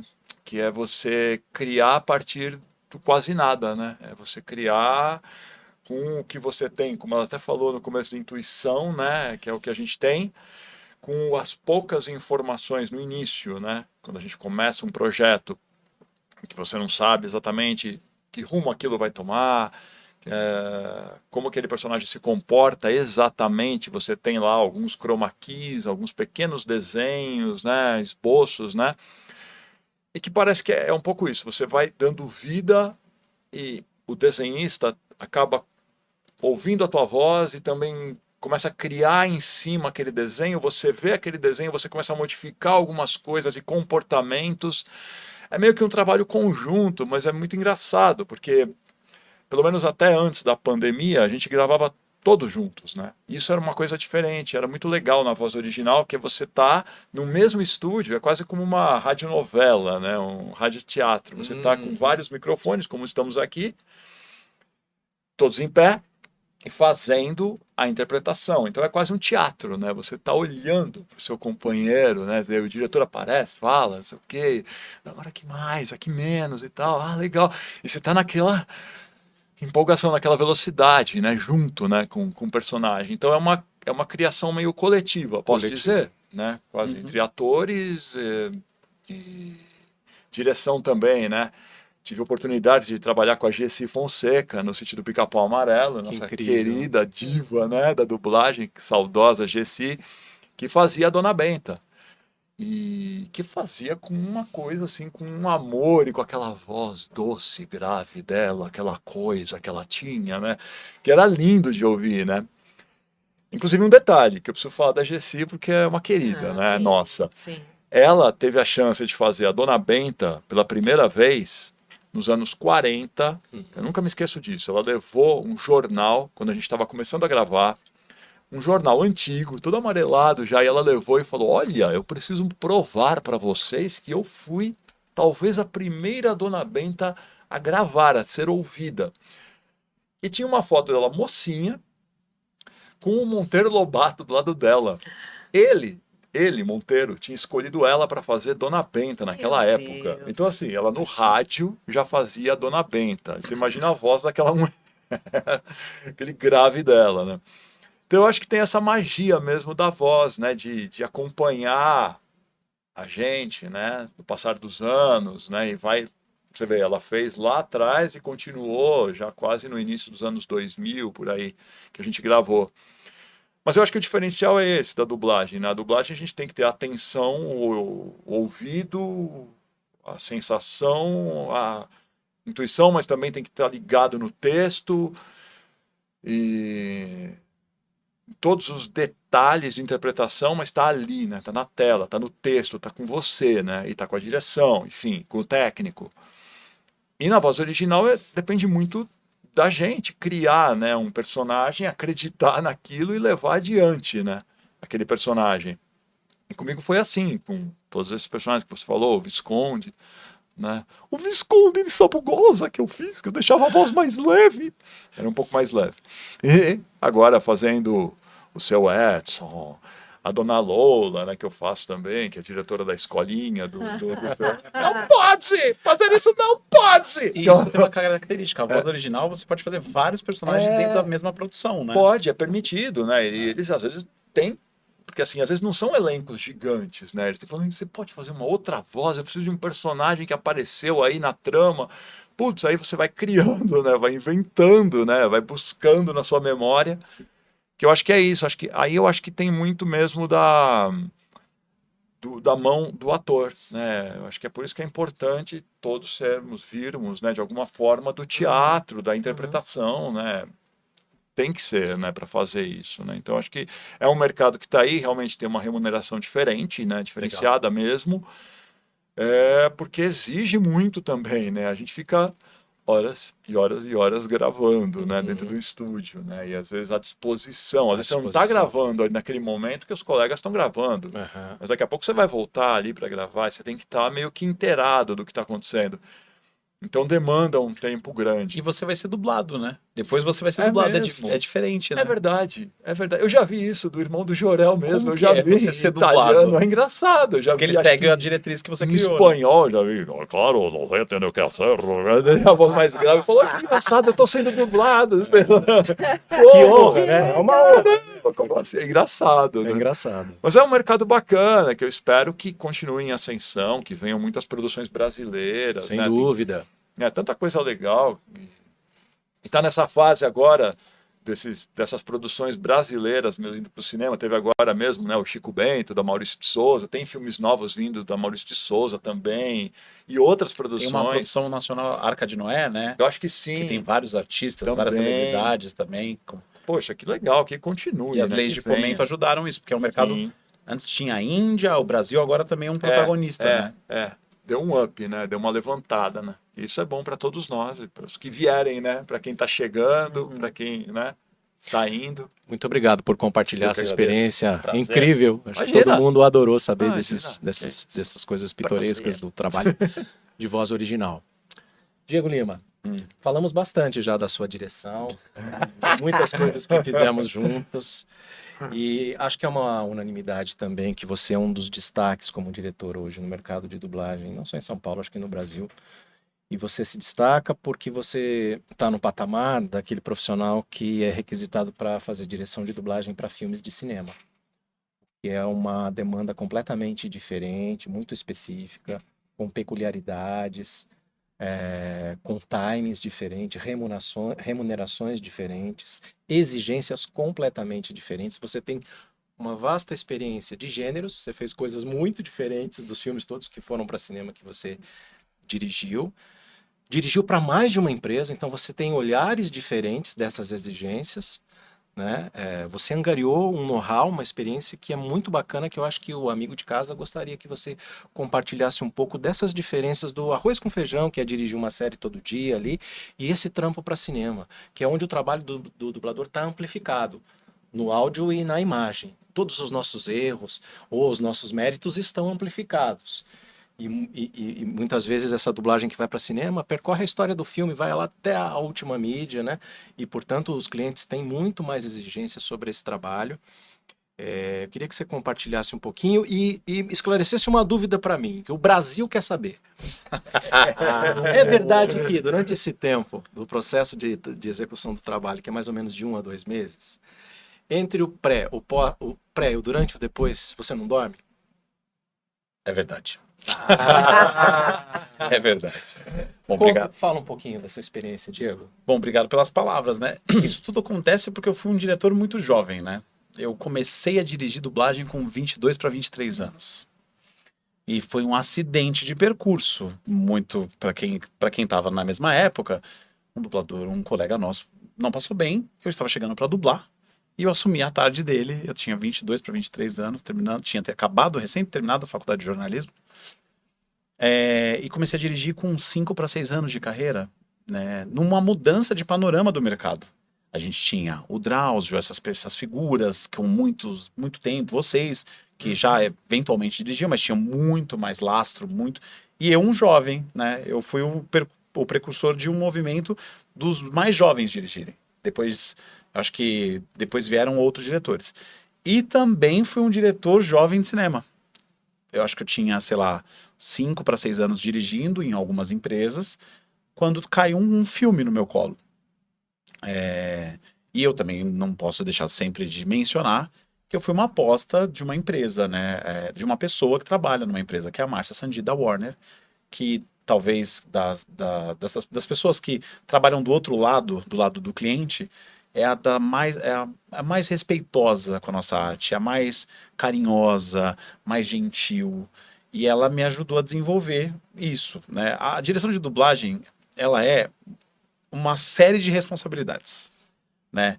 Então você tem que levar para casa, você tem que adaptar, ou corrigir, ou ajustar a tradução, você tem que escalar o elenco de acordo, pesquisar quem dublou, quem não dublou, quem funciona, quem não pode, quem pode, não sei o quê, entregar para a produção, dirigir individualmente todos os atores. E isso é uma direção, o feijão com arroz. A de cinema é tudo maior. Então a exposição é maior, a exigência é maior. E todo o processo é diferente. Eu costumo dizer que não existe uma diferença na realização, mas existe uma diferença no recorte, no cenário que você vai fazer isso. A direção de dublagem para cinema, ela tem que priorizar muito o nível de detalhe, um nível de textura, tudo, porque você vai ver uma tela enorme. Uma boca que ficou um pouco curta na dublagem convencional de streaming, no cinema é uma boca enorme, tudo é enorme. Um erro de escalação numa série regular de televisão, um erro num filme de cinema é uma coisa que vai te acompanhar para o resto da vida, né? Eu dirigi cerca de 25 filmes nos últimos 10 anos aí, dos mais variados, e isso me ajudou muito. Eu fiz drama, eu fiz comédia, eu fiz live action, eu fiz adaptação de game, isso me ajudou a melhorar o meu arcabouço como dublador e como diretor, né? Dirigir para empresas diferentes, isso também ajudou a entender uma demanda de um cliente, a demanda de outro cliente, né? Então, assim, acho que a dublagem de cinema é uma dublagem que a gente deveria tentar praticar na dublagem regular, né? Que é essa dublagem com mais cuidado. Na dublagem a gente tem a dublagem passa por um processo de industrialização. São muitas salas, muita gente gravando, muito conteúdo. A pandemia, eu acho que todo mundo passou por isso. Você saía de uma escala das 8 às 9, às 9 você já estava na outra, 9 e meia você já estava... Porque o remoto facilitou isso. Mas existem as demandas do cliente de segurança, de confidencialidade e o tipo de trabalho que você não pode. O cinema não foi para esse lugar. O cinema tiveram algumas experiências de filmes dublados remotamente que não se mostraram frutíferos, né, pro futuro mesmo, né, sem ser redundante. E eu acho que isso me ajudou a pegar esse nível de detalhe. Porque a gente pensa na dublagem e a gente tem muitos exemplos de dublagem daqueles atores com aquela voz radiofônica, aquela voz grandiosa que preenchia, aquela voz que era mais grave do que a original, né? E acho que a dublagem para cinema, ela tá num momento, ela vive um momento de naturalismo. Essa coisa que parece um ensaio, essa coisa da voz por camada, de projeção, de textura, de inflexão, de musicalidade, de um texto. O sincronismo labial para cinema ainda é mais perceptível, né? Então você tem que... existe uma linguagem um jargão do nosso meio que é a PMB, que são sílabas e letras, né? Que quando você tem nos idiomas, se você conseguir encaixar, você vai enganar mais o público achando que ele está falando de fato a nossa língua, né? Então, eu acho que tem toda essa dificuldade. Mas o elenco também está mais disponível, porque é um trabalho de maior visibilidade. Então, eu acho que o elenco... Não, vamos fazer. É tipo um grande espetáculo, um lugar maior, né? E aí... fui aprendendo a fazer, fui jogado aos leões e fui desenvolvendo um jeito de fazer. Para quem não sabe, quando você dirige uma série de televisão, você recebe o episódio. Um filme de cinema, você recebe ele todo fatiado por rolo. E você pode receber esse rolo, claro que a gente recebe, na grande maioria das vezes, todos os rolos. Mas você não recebe o que a gente chama de DX, que é aquela linha só de diálogo do filme. Por quê? No mundo inteiro tá se gravando aquele filme que é um blockbuster. Ao mesmo tempo. E as DX não estão prontas por ordem do rolo. Então fica pronta a DX do rolo 2, do rolo 8. Aí você recebe elas, mas você já tá rodando. E aí você tem que ser preciso no sincronismo. Então é um processo, uma cadeia, assim, a coisa vai acontecendo e você fica meio... Meu Deus, eu faço parte de uma engrenagem muito grande, assim. É uma coisa... E eu acho que vende a dublagem... de uma maneira como uma rampa de acesso, como a Adriana falou, da audiodescrição, como os artistas de voz original, que o Marquete também falou. É um lugar que mostra que os atores brasileiros são, de fato, eles defendem um polo muito importante da dublagem mundial. Porque você vai em outros países, por exemplo, o consumidor americano não consome o conteúdo que não é dele com tanta facilidade. O americano tem dificuldade com legenda, o americano tem dificuldade com dublagem. Agora, cada vez menos, os atores deles não são especializados em dublagem. E é uma loucura isso, né? Tá. E quando você conhece um ator que você dublou num filme, numa série, eventualmente nós já conhecemos um ou outro, eu tive chance, nós somos tratados como celebridades. Eu tive a chance de acompanhar um processo de mixagem em Los Angeles, em Burbank, lá na Warner, e todos os profissionais de áudio, vocês são demais, vocês... E muitas vezes nós mesmos não nos reconhecemos nesse lugar. E quantos filmes são dublados para cinema? Eu lembro que na minha infância era Batman e Robin, era o Titanic. Hoje, todo filme é dublado para cinema. Sim. Porque é uma rampa de acesso. E acho que é um lugar que a gente tem que defender mesmo sempre, entendeu? Não sei se eu me perdi um pouco, mas é um Não, pouco disso. Perfeito. Importante. Linda a sua explanação. Deu para entender bastante e muito rico. Acho que desperta a curiosidade das pessoas de saber como funciona, como é essa dinâmica. A gente está se aproximando, infelizmente, próximo do fim do nosso bate-papo, mas eu preciso fazer uma provocação número 2. Vocês podem ser sintéticos, Agora a gente mas pula e começa pelo marketing. pode ser. Não, cavalheiro. deixa eu saco. Eu sou um cavalheiro. Por favor. Cara de pau. Em poucas palavras, assim, até porque a gente está vivendo um processo de transição no nosso mercado de trabalho, pela chegada de várias tecnologias e da própria dinâmica de mudanças comerciais, que a gente acompanha bem, porque a gente já está há um tempinho nessa história. Eu vou ser direto sem ser específico. Para vocês, a dublagem vai acabar? Não. Não. Podem desenvolver um pouquinho. Eu vou ser o primeiro. A gente ensaiou. A gente deu um toquinho aqui para a Vamos mesa, direto. assim, de pezinho. Eu vou passar, Mas vou, essa vou, vou, unanimidade- vou me antecipar. Não, Posso? Essa vai. unanimidade me Olha, aquece um pouquinho meu coração. eu tenho visto os nossos colegas, o mercado em pânico com a possibilidade de inteligência artificial. Tenho percebido, assim, eu acho efetivamente que ela pode ser danosa para a nossa profissão, ela vai transformar a nossa profissão, mas ela não tem a capacidade de acabar com a nossa profissão. Eu tenho absoluta certeza disso. Quando a gente começou a pandemia, nós ficamos por volta de 40, 50 dias paralisados. Como nós somos, as pessoas não sabem disso, mas os dubladores talvez sejam o grupo da área artística dos atores mais bem organizado. Nós temos mecanismos que foram lutas árduas de outras gerações que defendem esse mercado, né? Para que a gente tenha condições financeiras e tudo mais. Talvez a gente receba menos do que nós merecemos de fato. E ali a dublagem física presencial não vai existir mais. Vi pessoas falando que, olha, não se pode parar a web, não se pode fazer isso. Até acho que não se pode mesmo, eu concordo com essa pessoa. Mas a dublagem não parou. Por quê? O que os streamings fizeram? Vamos desencalhar todo esse tipo de produto, vamos redublar. E as pessoas dublaram muito. E aí, agora eu escuto de novo da inteligência artificial. A inteligência artificial vai ser sintética. Ela não carrega emoção. Ah, mas ela pode. Não. E tem uma outra complexidade que eu sempre aponto que é o caminho que as pessoas não percebem. Do ponto de vista comercial que você citou. Vocês acreditam mesmo que o Robert Downey Jr., o Homem de Ferro, ele vai assinar um contrato com um estúdio e ele vai liberar os direitos para 28 idiomas com um software? Ele vai querer receber por cada região que o software processar a voz dele, certo? Por um período de contrato, uma duração, não é para sempre. Coisa que nós, profissionais da voz, muitas vezes sofremos, ouvimos colegas sofrerem.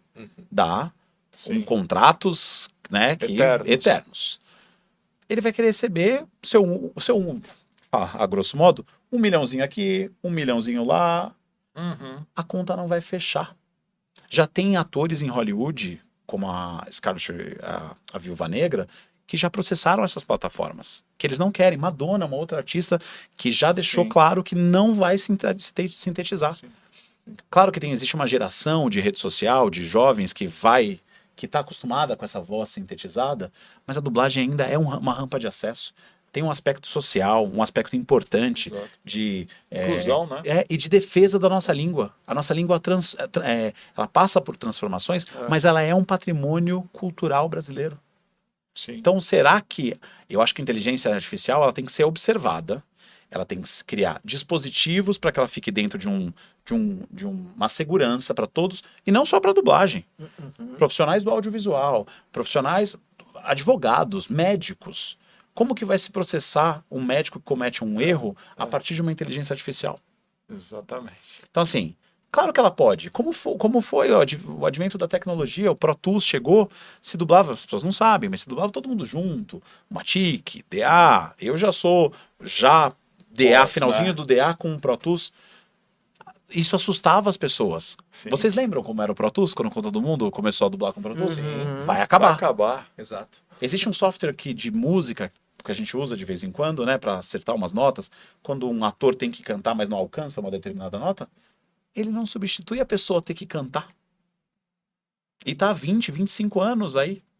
Então, assim, é uma possibilidade? É.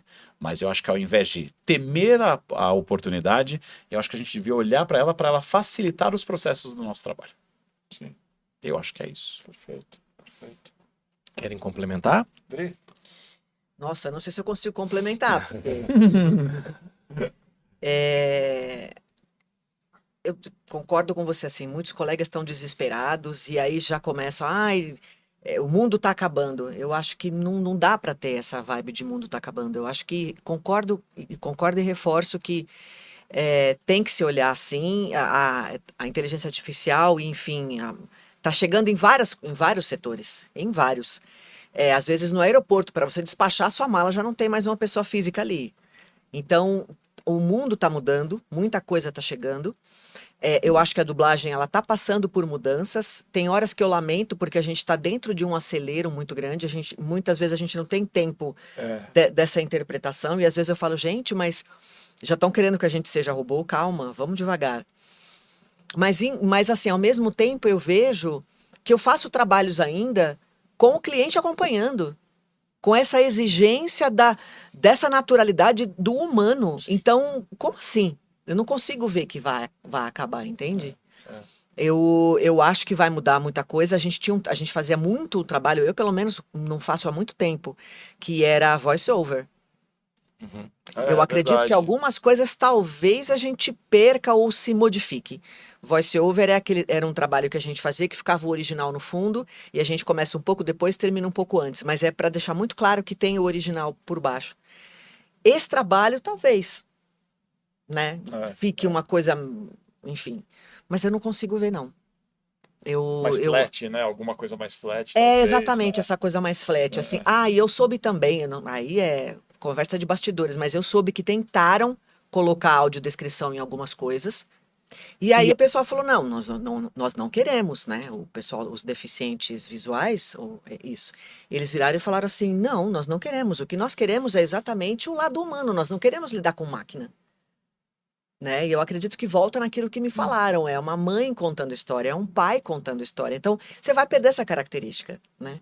Então, eu acho que para muitos projetos não vai dar. Então, vamos sim passar por uma grande mudança, né? Tá cada vez mais rápido, os projetos chegam para a gente ainda sem finalização e depois é um acelero no estúdio, a gente que lute, né? A gente vai ter que lidar com esse acelero, mas eu acredito que é isso. É uma mudança, a gente está de olho aí para onde está indo, mas acabar não me fala ao coração. Bacana. É isso. Marquete, Eu o que te também. parece? Eu também. Eu acho que não adianta. Nada supera o humano, a nossa visão e aquilo que a gente está vivendo no calor daquele momento. Por mais que a gente pare um dia, volte no outro, a gente está acompanhando aquilo. Quem conseguiria? Desculpa, mas a gente tem um know-how, né? De dublagem de quantos anos? Todos nós e mais os outros que vieram antes de nós. Todos. E os que estão chegando que fazem escolas para isso, para dublagem. E de teatro. Quem vai conseguir fazer exatamente esse detalhe? Seja num filme dramático, num filme de ficção, numa comédia, num desenho animado, que consegue, nesses 4 mesmos que eu falei, criar essas nuances que a gente sabe que a gente e muitos colegas nossos conseguem e têm o know-how para fazer isso. que é o que a gente vive, né? A gente vive dessas emoções, desses detalhes, dessas entonações, dessa delicadeza da nossa profissão. Eu acho que não existe ninguém que opere uma máquina lá, que vai mexer com isso no futuro, que consiga ter esse nível de detalhe que a gente tem. Eu acho que não tem como. É da gente. E de quem vier. E de quem vier no futuro que vai continuar. Eu concordo com vocês. É de quem vier no futuro também. Concordo com os três. A gente está vivendo uma instabilidade, uma transição, a gente está se adaptando a ela, mas resistiremos bravamente. Uhum. Exatamente. Provocação final. Vem ele. Simples, curto e grosso. Adri, remoto ou presencial? Uau! Gente de Deus. Pode ser híbrido? Responde o que você quiser. Híbrido. Eu gosto das duas propostas. Quer que eu diga? Pode? Pode. Eu acho que tem trabalho que eu gosto muito da interação. Eu preciso ir para o estúdio, eu preciso estar ali, eu preciso estar no momento do café, eu preciso estar no momento da gravação, eu preciso disso, eu preciso do humano, eu não consigo ficar trancado em casa. Mas eu tenho um carinho pelo remoto porque muitas vezes ele me ajuda. Eu moro longe. E às vezes eu não consigo me deslocar, e às vezes tem muita urgência dos produtos. Aí eu volto no que eu acabei de falar. Tá tudo tão acelerado, tá tudo tão desesperado, né? Que às vezes eu preciso, se eu conseguir pegar um trabalho grudado no outro, que é um na Vila Olímpia e um na Lapa, que são lugares muito distantes em São Paulo, eu consigo entregar o projeto. Então isso me facilitaria o estúdio. Mas não é que eu defendo o remoto. Eu gostaria do híbrido. O híbrido eu acho que tá aí. Eu acho que ajudaria, sim. Sim. Fui sincera. Tá respondido. Tá certo. César Marchetti, o Brasil quer saber. O Brasil precisa saber. É uma pergunta diferente. Ai, eu já tava preparando. Pronto. Hermano Marchetti é seu tio? Hermano Mentira. Marchetti é meu tio. Pronto, falei. Desenvolva um pouco. Sobre isso? É mesmo? É verdade. Eu fiquei sabendo também, um pouco tempo antes do meu pai vir a falecer, né? Conheci o pai dele. Sim, ela conheceu. Ela chegou a assistir uma palestra do meu pai até, que era todo místico, meu pai. Sim, adorei. Ligado à ufologia, à Índia. Meu pai era uma figura. E advogado, hein? Veja você. Uma vez eu cheguei pra ele já estava doentinho, né, tal. Eu falei, pai, toda hora eu passo lá na Lapa, tem uma avenida chamada Hermano Marchetti, não é nosso tio não, né? Não é parente nosso não, né? É só coincidência. Ele falou, era nosso tio, sim senhor. Aliás, era seu tio, falou pra mim, porque era meu tio em primeiro grau, seu tio em segundo. Eu falei, sério? Ele falou, era um vereador de São Paulo que morava na Lapa, e ele ajudou a construir o mercado da Lapa, o viaduto da Lapa. A tio foi importante. Hermano Marchetti foi importante. Não é à toa esse sobrenome. Então é fato, sim, o Brasil precisa saber, eu sou sobrinho de Hermano. Obrigado. Parabéns. Não temos mais dúvida. Obrigado, Brasil! Mas eu sou a favor do presencial. Até porque eu não tenho remoto. Eu sabia a resposta. É que eu não tenho remoto. Pergunta diferente para o Diego também, para a gente arrematar esta conversa. Diego, o Brasil quer saber. Chegou a sua hora. Você dublou o trailer do novo filme do Superman. Tchau. O Brasil quer saber. Você será o novo Superman? Olha, partindo do pressuposto que nem todo herói usa capa. Bonita introdução. Acho que sim. Acho que, como eu falei no começo lá do nosso papo, eu acho que a dublagem representa para mim uma aventura e faltava viver essa aventura. Durante nos últimos 15 anos eu percorri e tive chance de dublar heróis do cinema, porque eu sou o menino ainda do radinho que entrevistava as pessoas na feira, né? Bonitinho. E eu fiquei muito emocionado, torcia muito, tinha muitos obstáculos, mas acho que aí no meio do ano, acho que como eu desejei para muitas pessoas na virada do ano, eu acho que vai ser um super 2025, inclusive para mim. Boa! Digno, merecido, justo. Tira uma dúvida só, quantas vezes você dublou esse ator? Eu dublei ele com o teaser, é a terceira. mas tem algumas curiosidades que as pessoas não sabem. Eu dublei ele em 2018 a primeira vez, depois 2021, já na pandemia. Mas em 2020 ele fez uma série para Netflix chamada Hollywood. E eu já estava escalado para fazer uma empresa aqui em São Paulo. O diretor já tinha falado, olha, a Netflix já mandou com o seu nome. E entrou a pandemia. E a série foi pro Rio de Janeiro. E aí, obviamente, um outro colega e tudo mais. E aí, quando eu fiz o filme Twisters esse ano, por uma questão de pouca agenda, eu não fiz ele em outro trabalho também do mesmo estúdio que ele participou. Então, parece que esse ator, a gente tá, né, um atrás do outro, tá igual o gato e rato. Mas aí deu certo para começar a aventura, que é um universo novo, é um ator novo, um diretor que vai começar um universo compartilhado, todo conectado a partir do zero, e ele é o primeiro projeto, né? Então, tô torcendo para que seja, para dublar ele novamente mais vezes, porque ele é um ator muito bom e que vai despontar, e para, quem sabe, viver uma aventura de muitos anos também. Pelo que a gente tem observado nas redes sociais, os fãs da DC estão amando. E você está sendo super bem-vindo. Parabéns, Diego. Obrigado. Esse é o seu momento, é a sua hora. Brilhe. Obrigado mesmo. E nós que somos seus amigos ficamos felizes por você, de verdade. Sim. E é o meu gancho para agradecer vocês por estarem aqui hoje, nesta data tão importante, tão marcante para mim. 30 anos é um tempinho, né? A gente está aí na estrada. Eu fiz questão de produzir alguns conteúdos esse ano para marcar essa data e fechar um ciclo de comemoração, porque acho importante para mim olhar para trás e ver que é uma história bacana, né? Que fica até então um legado das coisas que a gente fez aí ao longo desse tempo, e foi uma alegria poder ter compartilhado da amizade de vocês, do profissionalismo de vocês, do talento de vocês, mas sobretudo da amizade de vocês. Sim. E das boas risadas que demos até aqui, e que espero que venham mais 30. Sim, vamos rir mais. Começamos com o espetáculo Memórias de uma Borracha Isso. na nossa vida, mas não apague nada. E estaremos nas próximas comemorações. Certamente. Porque você é um profissional muito importante para nós. É verdade. Falamos da nossa trajetória, mas a gente tem que saber que todas essas histórias também estão costuradas com a sua. Que você é um cara muito talentoso, muito disponível. As pessoas não sabem o nível de gentileza que você tem com todos os profissionais, não só nós, colegas, diretores, dubladores, os produtores, todo mundo gosta muito de você. Sim. Então, acho que posso falar em nome da Adriana, do Marquete, de todo mundo, o quanto é uma honra pra gente estar aqui com você, comemorando, cortando virtualmente esse pedaço de bolo, e que venham mais anos, mais aventuras e mais trabalhos bacanas com você. Amém. Muito obrigado, viu, gente? Obrigado, viu? Hoje. Eu acho Muito que obrigada. Os amigos de casa vão se deleitar com o bate-papo que a gente teve aqui hoje, porque foi maravilhoso. Vocês compartilharam muito da história linda que vocês têm e eles vão amar.